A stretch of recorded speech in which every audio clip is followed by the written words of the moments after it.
Hello and welcome to this Telecoms.com webinar produced in association with WDS.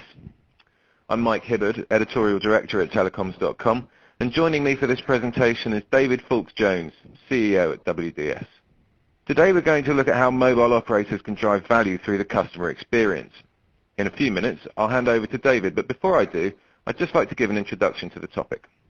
The point of any customer-facing element of a mobile operator's activity is to create satisfaction, and in doing so, drive retention and loyalty.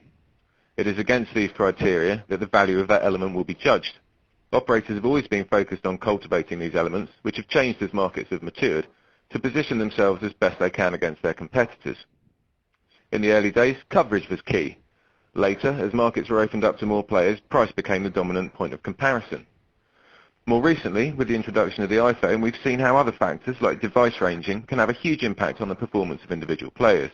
But each of these competitive weapons is eventually blunted, and some more quickly than others, leaving operators in search of a new means of defense and attack.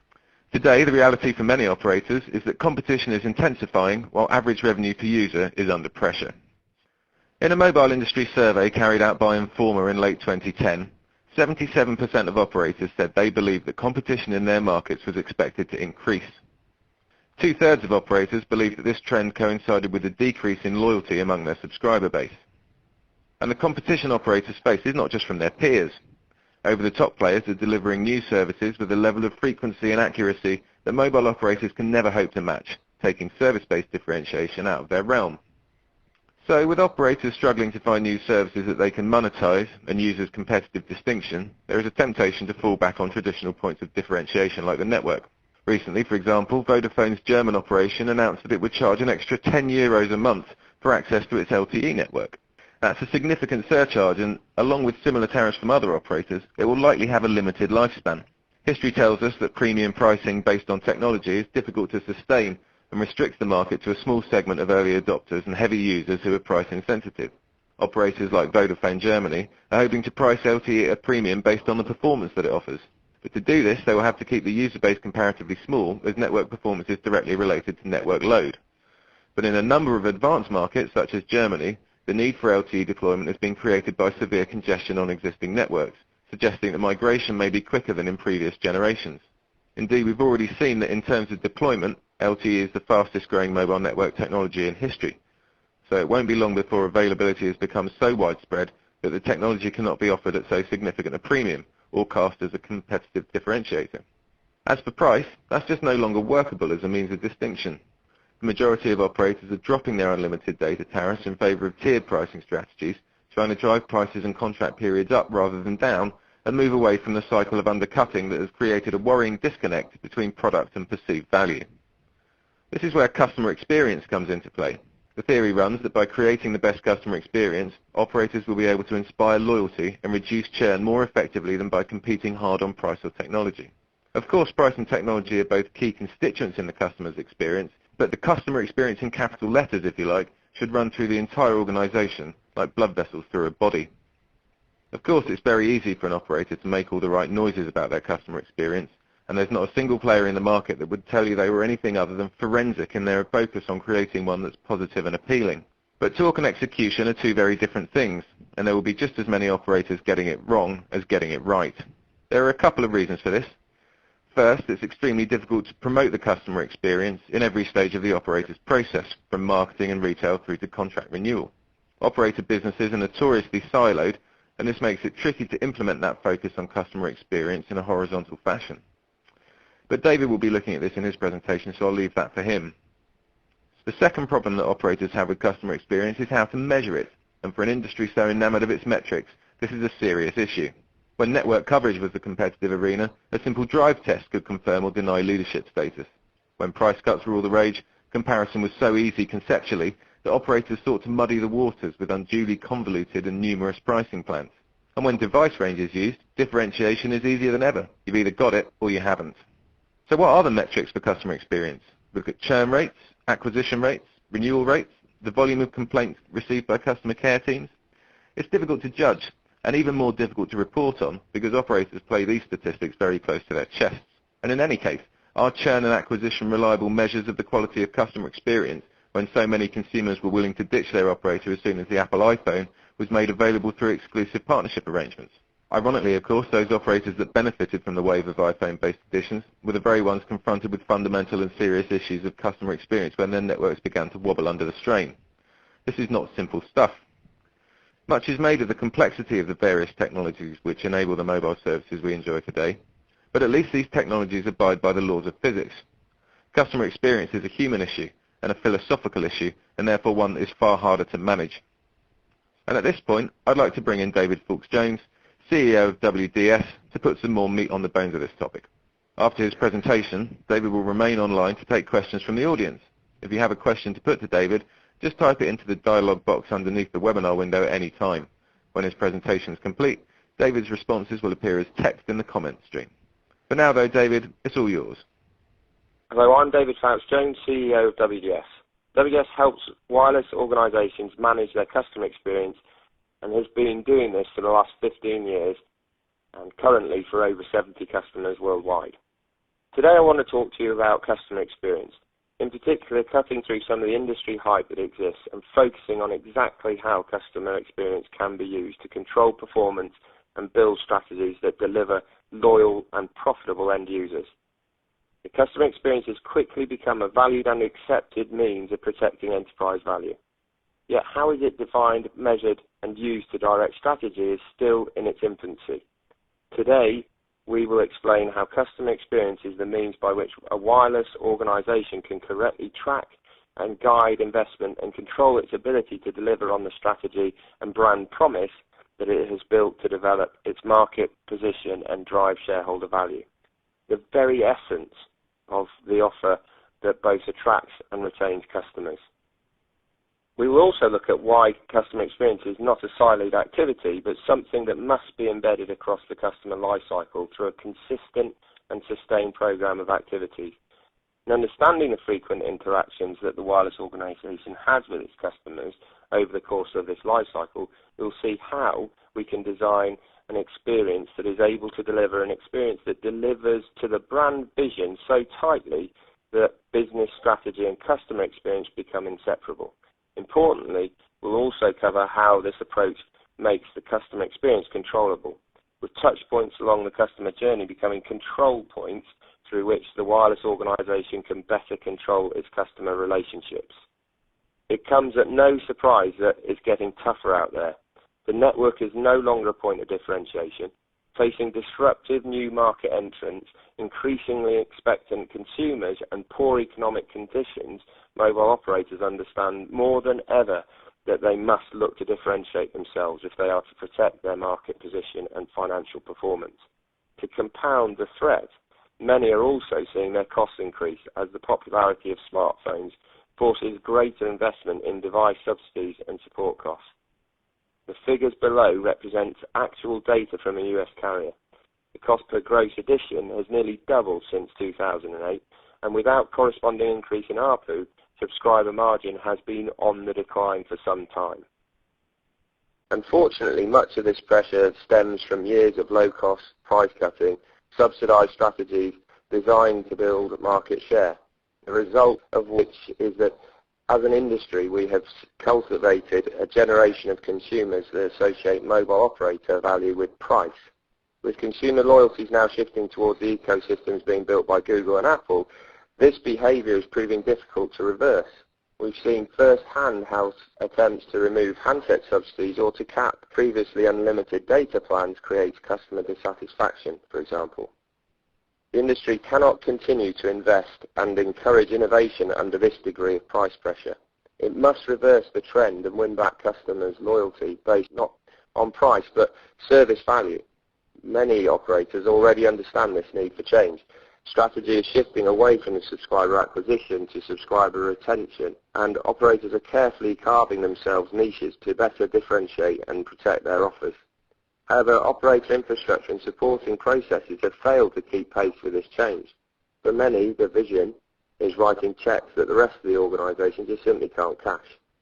Customer experience is seen by many as a way to win back value, differentiate offers and build loyalty. However, how is customer experience defined, measured and used to direct strategy is still in its infancy. Industry misinterpretation and corporate lip service is rife.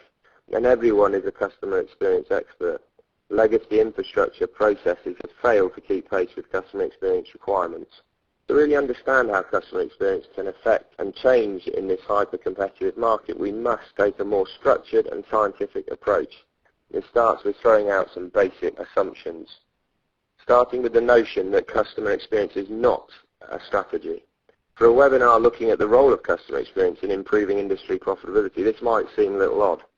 However, it's an important facet in understanding how customer experience should be approached and embedded into wireless offers. Customer experience is frequently lauded as a way for the industry to reclaim value and deliver more profitable customers. However, one of the industry's greatest fallacies is that customer experience is a strategy in itself. It is not.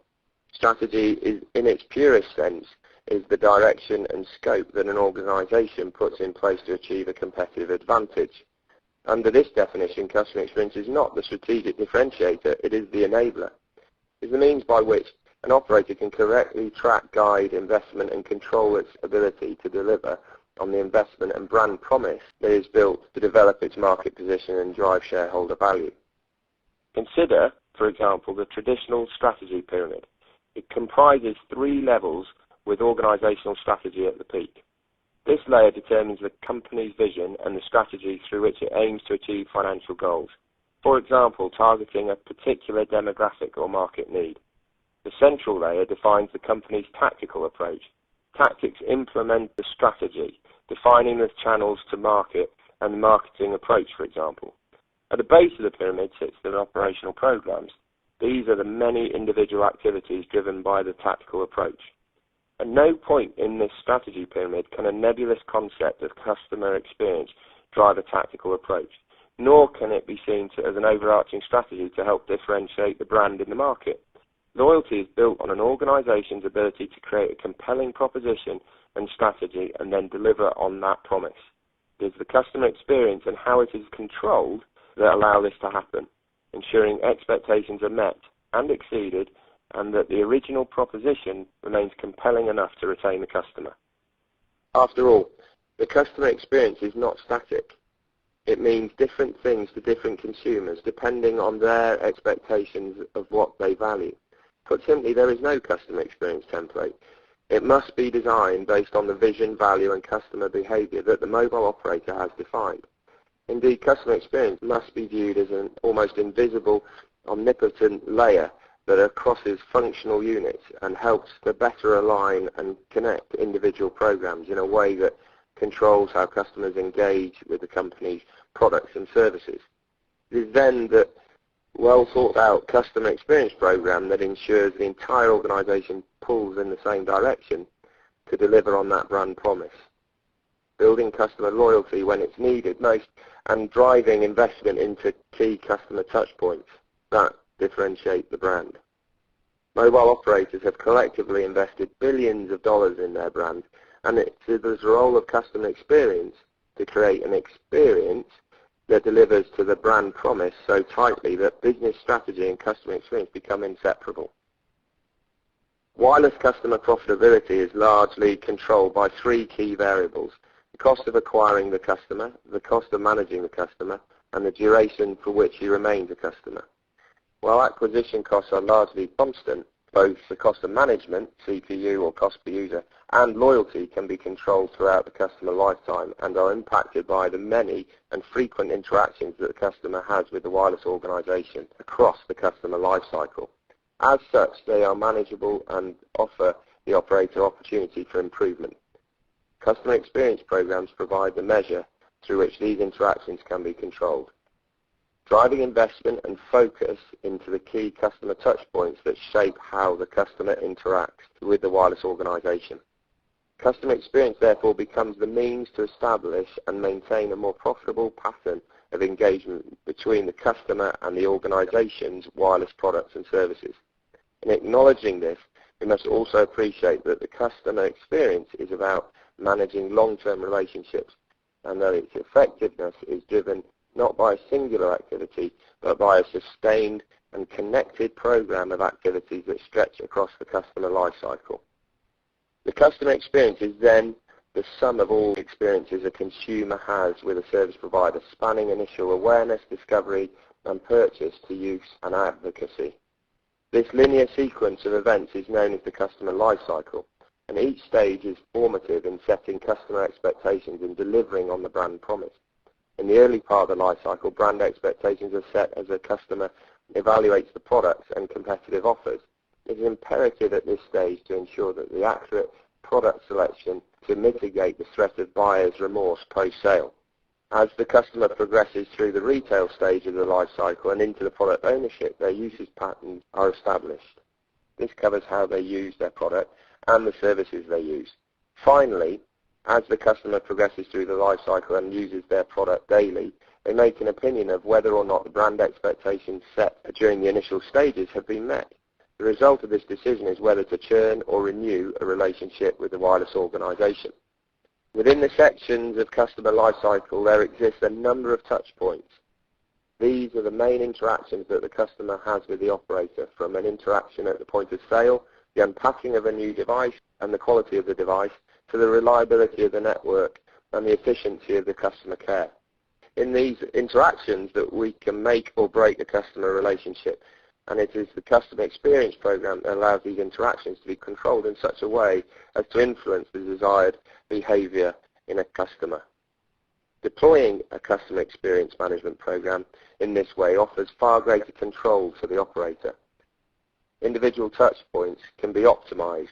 They can become micro control points for the customer to adjust and manage within a framework where value is delivered by controlling the way in which the customer interacts with it.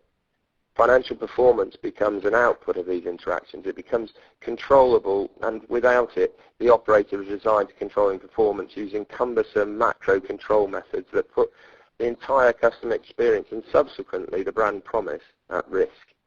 As an example, look at how many operators combat escalating churn rates. Traditional responses to this challenge tend not to take a granular view of the customer experience into account. Even with in-depth customer analytics to understand churn drivers within network, the operator is limited in its ability to effectively respond, often resorting to marketing-led retention programs that risk rewarding established behavior rather than having the ability to fine-tune individual elements of the customer journey to correct the root failure in the customer experience. With evidence suggesting that 33% of decisions to churn are based on the end user being exposed to a competitive offer, such reward-based loyalty programs often serve a very short-term purpose, acting as a defense against competitive offers. Indeed, this process simply rewards established behaviors rather than building loyalty based on service value. In fact, evidence suggests that consumers whose behavior is least likely to be influenced by loyalty rewards are those that are already displaying high levels of loyalty to the brand. So while loyalty programs have a key role to play in mitigating the threat of competitive offers, there are key customer experience hygiene factors that must be serviced in order for loyalty programs to work efficiently and to move beyond price. Herein lies the true value of the customer experience. While siloed programs to combat churn, decrease acquisition costs or lower the cost to serve, for example, can have one-time cost benefits, they do little to protect the long-term profitability and loyalty of a customer, and often create deficiencies that simply push costs further along the value chain. A great example from the US retailer Radio Shack. Wireless retailers haven't historically invested in the post-sale customer experience. The additional costs incurred in taking ownership of post-sale customer support obligations is widely considered unnecessary for retailers, as operators and OEMs have traditionally assumed responsibility for this element of the value chain. For Radio Shack, this status quo presented an opportunity to capture market share in the wireless category through a differentiated strategy encompassing the entire user journey, from device selection through setup and continued use. Wireless consumers want convenience, they want value, and they want to trust local advisors to guide them through the complexity of today's mobile offerings. So Radio Shack embarked upon a customer-centric strategy designed to build value and loyalty long after the in-store transaction. The retailer now not only helps its customers choose the right device in store, but also delivers simplified out-of-box experience to help customers set up and discover new services when they get home. Spanning the entire life of the device, customers are also offered free specialist product support across a variety of channels. The Mobile Product Support Program is a WDS solution that delivers a customized range of specialized support services spanning in-store, contact center, web, and on-device apps to help Radio Shack customers choose the right smartphone or tablet product for their needs and get the most from their purchase through the life of that device. If a valued customer relationship is based on a succession of positive interactions, it stands to reason that it is here that the design of a customer experience program begins. No two customer experience programs are the same. They will differ not only according to the strategy that has been set by the business and the behavior that they desire of their customers, but also by the touch points that exist across the customer lifecycle. Touch point mapping is about looking at the customer experience through the eyes of the customer. What outcome is desired from each of the interactions, and how does that relate to the customer behavior that needs to be set? What programs can be deployed at the touch point to motivate customers and build loyalty? Touch points comprise both physical and remote interactions and differ between organizations. A touch point may be as subtle as a piece of advertising or a visit to the company website. It may be an interaction at the point of sale or a phone call to a customer care environment. In the case of a mobile operator, it's also the interactions that customers have with the technology. How does the device respond and the performance of the network, for example? Finally, the desired outcome from an interaction cannot be assumed to be the same across all customer groups. Some customer segments might respond better to support and coaching being offered at the point of sale. Others might appreciate a fast and efficient transaction without any hold-ups. Ultimately, the outcome of a touchpoint mapping is to identify a customer journey that sets profitable and loyal behavior. These touchpoints can then be designed or redesigned and controlled to meet the strategic objective. The challenge comes in ensuring that the individual departments responsible for these touchpoints are aligned. Designing a customer experience that helps to align daily operations with a brand vision and business strategy can be challenging and requires alignment across the entire operator's business. If this doesn't happen, the strategy and the customer experience required to deliver it can become diluted and as it cascades through the organization and becomes placed under the control of siloed departments. These departments are often measured against legacy KPIs that are unlikely to match the enterprise-wide view. Targets placed on customer operations to decrease support costs, on product marketing to source lower-cost devices, on retail to speed up the buying cycle, can be insular and misaligned with each other, one often having a detrimental effect on the next. In understanding that the customer experience is controlled by multiple interactions, each owned by different divisions and teams, it becomes clear that the performance of one team has a profound impact on the others later in the customer journey. This is why any customer experience change program is a leadership issue that requires direct commitment from a C-suite mandated to unify disjointed teams and processes. It is perhaps this end-to-end approach to customer experience that causes so much frustrations among CFOs who wish to directly correlate departmental customer experience investments against the financial improvement. This short-term and insular view frequently misses the point and compartmentalizes individual programs against an individual stage of the customer journey rather than considering its impact on the overarching strategy. For example, an improvement in first call resolution by customer operations may be heralded as an improvement in the customer experience, but can the department be sure that that process or technology deployed to affect that improvement hasn't simply pushed the cost elsewhere? Similarly, can the marketing department be confident that attitudinal net promoter scores actually relate to a behavioral change 18 months later when the customer's contract is due to expire? This is not to say that departmental customer experience measurements is not important. It is, if only to ensure that the customer-centric operator is able to focus investment activities that will have a direct impact on the vision and strategic objective. However, the utopian view of a perfectly aligned business that directs investment and resource in perfect synergy according to the customer experience is often just that, utopian. Of course, investment can often be hard to achieve when customer experience data can't directly be correlated to a financial benefit. In such cases, it's useful to apply what we call CX translators. Customer experience, or CX translators, act as the bridge between departmental KPIs and the single strategy and brand vision that the operator must uphold if it is to succeed. They provide a more tangible target that can be tied to a financial benefit but still demonstrate customer value. Having mapped touch points, understood the customer journey, and built what we see as a unique customer experience, we can use translator KPIs across our operations to ensure that departmental programs and investments are directed correctly and don't simply pass cost along the chain. Importantly, each of these benefits must have a very positive customer benefit if they are to help us achieve our strategy. This ensures that any investment is aligned to a common target. This is an example of customer experience translators used by a UK telco company. All departmental KPIs must be gated to at least one of these translators, which provide not only a clear business benefit to the company, but a clear customer benefit too. Importantly, they have been chosen to align to the company's principal brand promise for clear, transparent and reliable service. There exists then a very logical hierarchy to building the framework necessary to better control customer experience, and we can adapt the original strategy pyramid accordingly. Functional objectives and investments, regardless of how they are managed at a departmental level, must positively impact at least one of the agreed customer experience translators.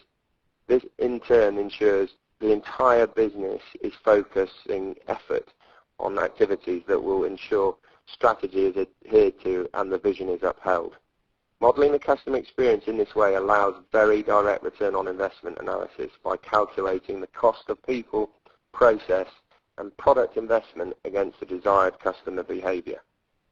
Early in this webinar, we looked at the direct financial benefit of customer experience and summarised how an increase in both loyalty, retention within a network, and monthly cost per user can have a positive impact on profitability. Both of these financial metrics can be used to help build a customer lifetime value model, an increasingly prominent metric that prescribes a dollar value to a customer relationship and places greater emphasis on long-term customer satisfaction and loyalty than a short-term sale. CLV is an important metric for mobile operators, particularly those exposed to high upfront subscriber acquisition costs. Its underlying principle is to track investment made into the customer, to deliver a net present value of that customer, and to understand the expected profit contribution for his time within the network. A variety of factors influence the CLV forecast, principally the tenure within the network, monthly ARPU, CPU, and the initial acquisition cost. As many of these factors can be controlled through a well-thought-out customer experience program, and because CLV considers the entire customer journey, it has become a useful means of measuring the customer experience success. An example of CLV model is seen at the top of this slide. Taking a base of 1.5 million net additions, we see how churn and costs impact the lifetime value of a customer as they drop out or remain loyal to the network. CLV is very useful for those organisations with high customer acquisition costs. Take, for example, the network subsidising high-end devices as a loss leader. The Apple iPhone has a unit price to the operator of $610. This is often subsidised by the operator to enable it to be offered to the end user at a more accessible price, typically under $200. Of course, the customer is tied to a multi-year contract during which time the subsidy is recouped.